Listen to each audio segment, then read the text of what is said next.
आज जब मैं वतन के पास गई तो वहां पर बहुत सारे बच्चे पहुंचे हुए थे।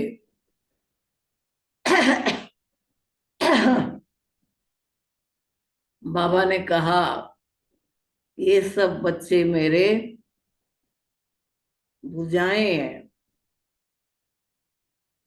भुजा से क्या किया जाता है?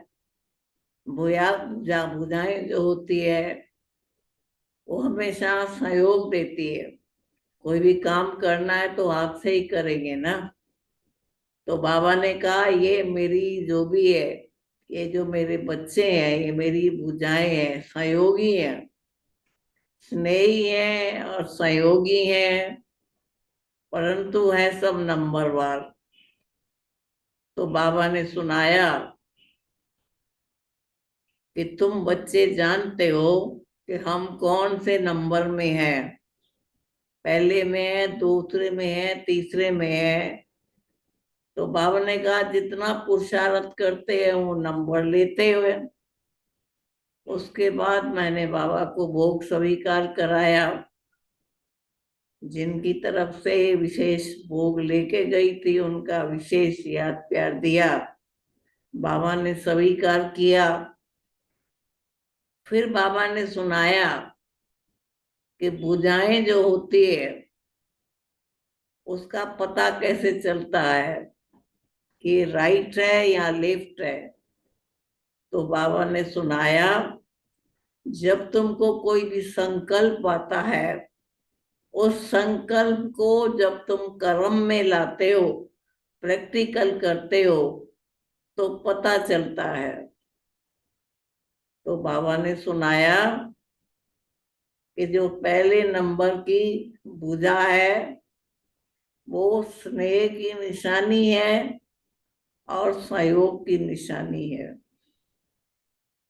दूसरा बात बाबा ने सुनाया, बाबा ने कहा जैसे किसी के साथ स्नेह होता है तो जब मिलते हैं तो हाथ मिलाते हैं।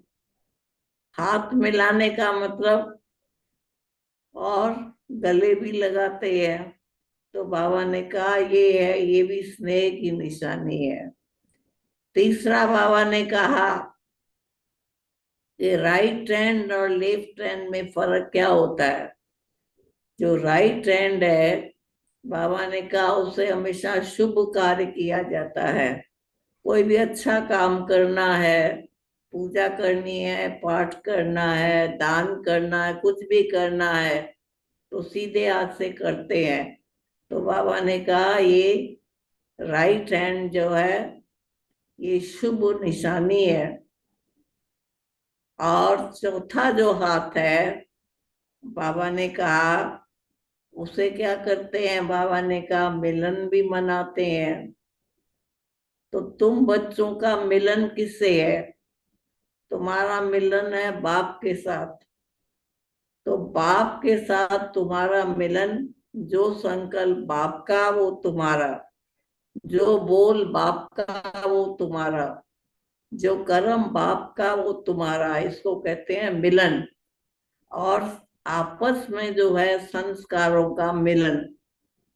तो बाबा ने कहा इसीलिए है सभी मेरी भुजाएं।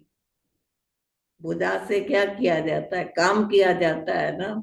कोई भी काम करना होगा तो हाथ से ही करेंगे, बाजू से ही करेंगे।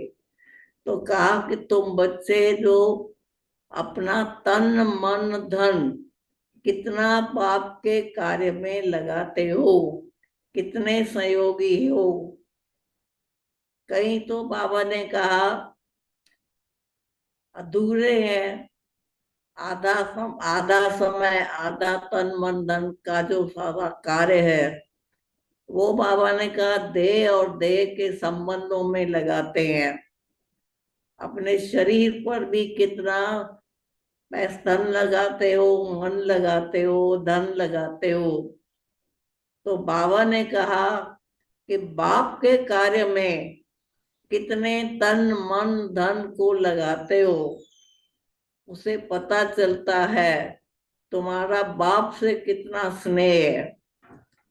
फिर बाबा ने सुनाया, ये चार चार बातें बाबा ने सुनाई कि स्नेह, संयोग, और उसको बाबा के कार्य में तन मन धन लगाते हो या अपने देह संबंधियों और अपने देह के ऊपर लगाते हो।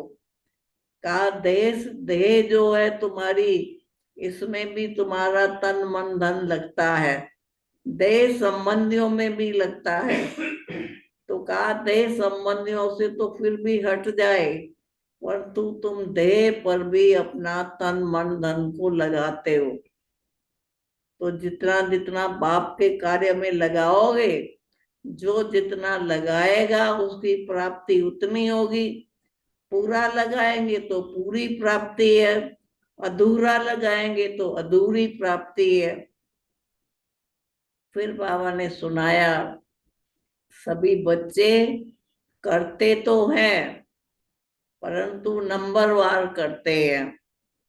तो कहा जितना स्नेह होता है, किसी के साथ जितना स्नेह होता है उसके लिए ही तो तन मन धन लगाएंगे ना। तो तुम्हारा बाप से स्नेह है कितना है, और तुम्हारा देह संबंधियों से कितना है, तीसरा तुम्हारे अपने देह से कितना है, उसी से मालूम पड़ता है कि तुम्हारा बाप से स्नेह कितना है। कहने में तो तुम कहते हो कि मेरा तो बाबा से बहुत स्नेह है, मेरा तो बहुत स्नेह है, लेकिन बाबा ने कहा तन मन धन को बाप के कार्य में लगाओगे तो प्राप्ति प्राप्ति है, और जितना लगाओगे उतनी प्राप्ति है। अगर अधूरा लगाओगे तो अधूरी प्राप्ति है, पूरा लगाओगे तो पूरी प्राप्ति है।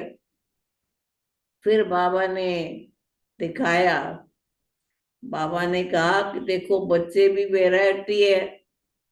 तो बच्चों का जो बाबा के शुभ कार्य में, जो सेवा के कार्य में जो भी कुछ लगता है वो भी नंबरवार लगता है। तो उसे पता चलता है कि बाप से कितना स्नेह है, सेवा से कितना स्नेह है। तो बाबा ने कहा कि उसी से फिर प्राप्ति भी फिर उतनी होती है। कहीं कहते हैं भाई इसको तो बहुत प्राप्ति हुई, मुझे तो हुई नहीं। तो बाबा ने कहा जितना जितने किया, जैसा करेंगे वैसा पाएंगे। उसके बाद बाबा ने लास्ट में सभी बच्चों को देखा, दृष्टि दी। हर एक बच्चे के दृष्टि से, वृत्ति से और स्थिति से पता चलता है। बाबा ने कहा अगर तुम्हारी दृष्टि पावरफुल है तो तुम किसी भी चीज को परिवर्तन कर सकते हो।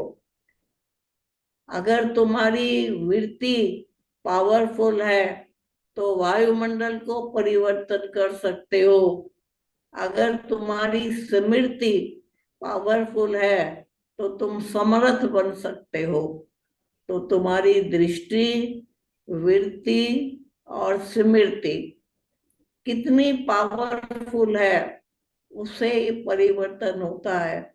बाबा ने कहा कहीं कहते हैं ना परिवर्तन होना बहुत मुश्किल है, मुश्किल नहीं है, लेकिन बाबा ने कहा उसके लिए तुमको अपनी दृष्टि, वृत्ति और स्मृति को पावरफुल बनाना है, तब ये परिवर्तन होगा। और परिवर्तन करना चाहते हो तो अपनी दृष्टि को पावरफुल बनाओ, अपनी वृत्ति को पावरफुल बनाओ और स्मृति को समर्थ बनाओ। उसके बाद बाबा ने सबको दृष्टि दी, याद प्यार दिया और छुट्टी दी।